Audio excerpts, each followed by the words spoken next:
I'm Logan Crawford, and right now on Spotlight, we're diving into a remarkable book. It's called What Was I Thinking? A memoir by Carol Flemming. This memoir takes you on a whirlwind journey through the colorful life of Carol Flemming, from rubbing shoulders with rock and jazz legends to designing iconic hats for celebrities like Elton John and Michael Jackson. Her story unfolds through the vibrant scenes of Northern California's music and cultural revolutions, revealing extraordinary paths she navigated as a mother, designer, and serial entrepreneur.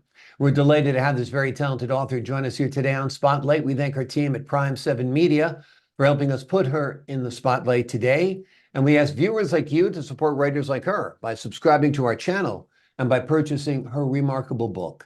The links are below this interview. Carol, great to see you here today on Spotlight.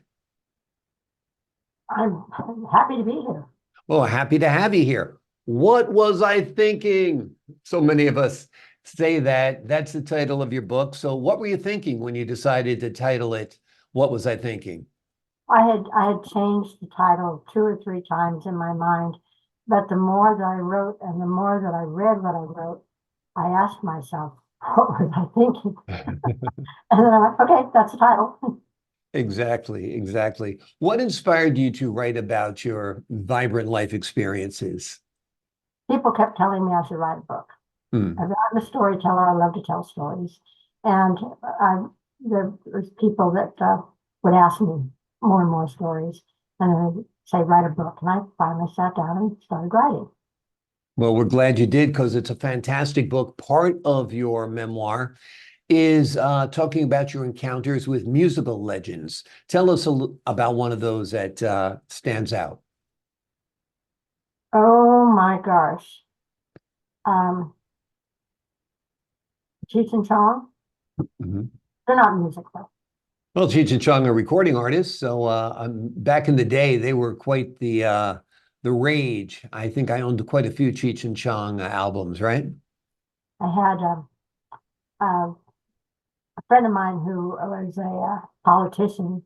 At the time, I was a booking agent. I was the youngest and only female booking agent, Local 6 in San Francisco. Mhm. And he asked me if I could get Cheech and Chong to do a benefit for him. Hmm. And I said, they're kind of raunchy. They're not really family stuff. And he goes, oh, they're really funny. No, can you think you can get them? I said, maybe.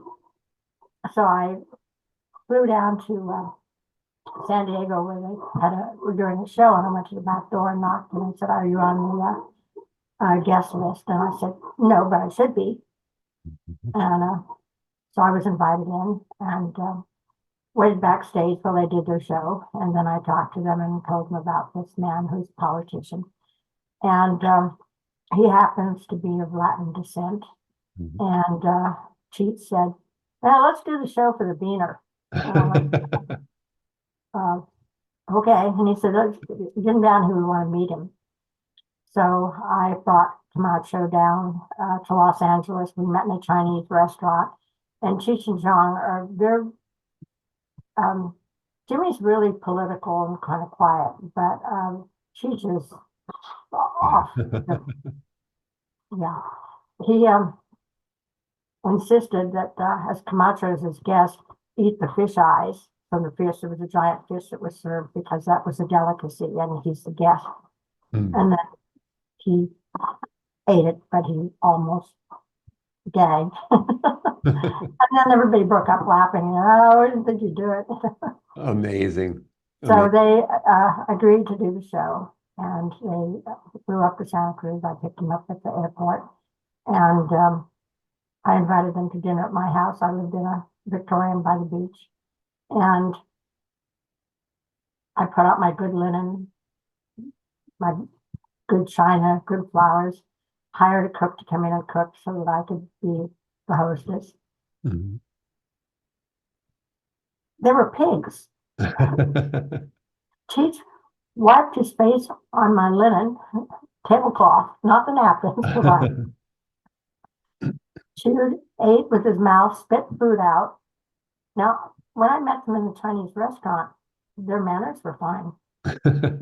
And they had their wives with them and everything was nice, but she just went into this act, but he just, Amazing.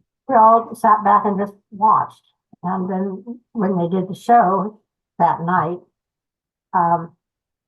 there was smoke coming out of the dressing room. Every dope dealer in town was in there giving them whatever. And I decided, I don't want to be a part of this. So I left and I went around the corner to the Oak Room bar and had a drink. And I came back, and maybe 15 minutes into the show, people were leaving. Mm. They brought their kids. It wasn't a kid's show. Needless to say, the politician did not go any further. Amazing. Well, that is a great story. Kind of what I'd expect from Cheech and Chong. They kind of have like sixth grade boy humor, which is when I think I was listening to them. But they didn't disappoint, that's for sure, particularly wiping their face on your tablecloths. Crazy, crazy. Tell us a little bit about another part of your life, which was designing hats. That must have been kind of an exciting journey for you, and then seeing celebrities wearing what you created as well, right? Well, once upon a time, a very long time ago, I wanted to be Big Bird for Halloween. I can't imagine doing it now. Right. And I drove to every costume shop in the Bay Area. Los Gatos, Oakland, Berkeley, San Francisco. And all they had was junk. The costumes were really poorly made. A lot of them, it was like walking into a secondhand clothing store. And so I decided that I would make my own costume. So I went home and made my first costume.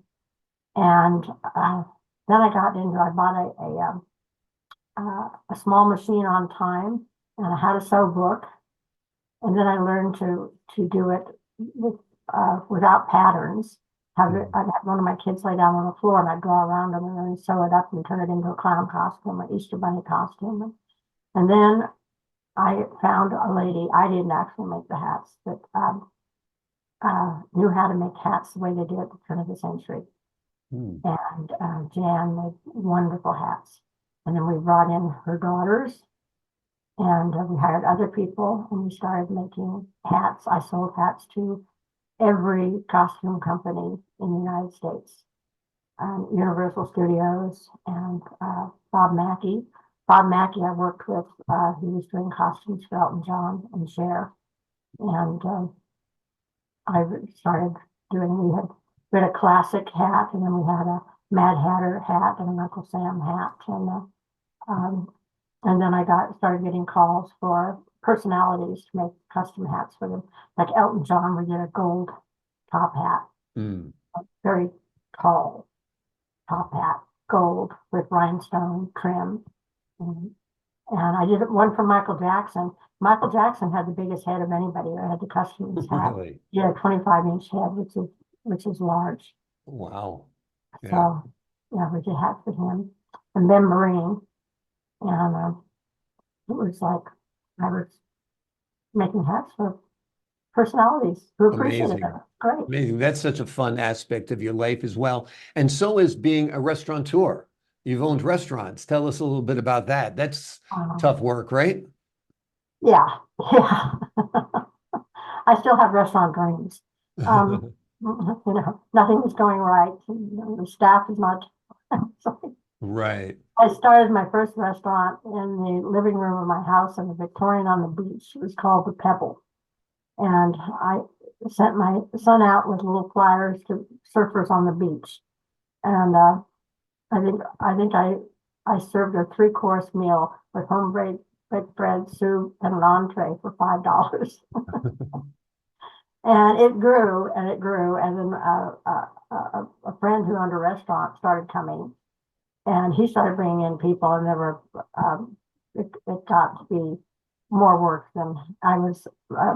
Didn't have a car, was riding a bicycle at the time, and I'd have to ride up to Shoppers Corner and buy the things and cook all day and then serve. Right. So amazing. Years later, I moved to the mountains, and I saw a restaurant for sale. And I went, And so I went to the realtor and I said, I'd like a lease option on it. And they met my terms. And the next thing you know, I was in the restaurant business. And I took out a mortgage on my house and reconstructed the restaurant to suit myself. Mm. And it was a Mexican restaurant, and we had a garden and a bar. I served liquor illegally for a very long time. It was it was like, do you want a margarita or do you want a very good margarita? The very good margaritas were made with tequila, the other ones were wine. Right. And I did that for quite a while. And then I opened a second restaurant. Mm. And this one was a high-end American food. And I was at that restaurant one night, and my waitress called me and she said, the ABC was just here and I'm in trouble. I got busted. Mhm. And I said, don't tell anybody. Don't tell your boyfriend. Don't tell your family. Don't tell your friends. Don't tell anybody. I'll take care of it.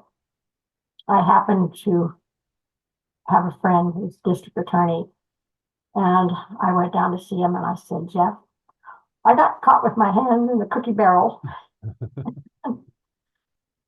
And he said, well, how do you feel about public service? I said, I feel good about that, because it could have been a $10,000 fine. Wow. And Amazing. so I did public service, and the man that they put in charge of my public service was also a patron. And he came in and he said, Carol, you do public service behind the bar. I'll just come in and fill it out. And you just sign it each week. So That's that's how I great. did my public service bartending. Wonderful. Wonderful. Well, that's another example where you probably said to yourself, what was I thinking? And that's the name of No, Carol Flemming. I was thinking on that one. Yeah, I mean, but you think it's really harmless. I mean, people drink alcohol. Do I really need a license? I guess, yes, you do. But, you know, it's hard to stay in business if you don't have an alcohol license, right? As a restaurant. I would think so. Well, I don't know. The Yeah, fast food restaurants don't serve alcohol. that's true. But I guess they're doing it on volume. Yeah, they got a big turnover. But the name of the book is What Was I Thinking? A memoir by Carol Flemming. It's an amazing story. It takes you on a whirlwind journey through her very colorful life, from rubbing shoulders with rock and jazz legends to designing iconic hats for celebrities like Elton John and the man who has the biggest head she ever witnessed, Michael Jackson. I think that's the takeaway from today's story, that Michael Jackson had a 25-inch head. Maybe that means he's very smart. I don't know. Carol, thank you so much for joining us here today on Spotlight. Thank you for having me. Oh, my pleasure. To the folks at home, I'm Logan Crawford, thanking you for your time this time. Until next time on Spotlight.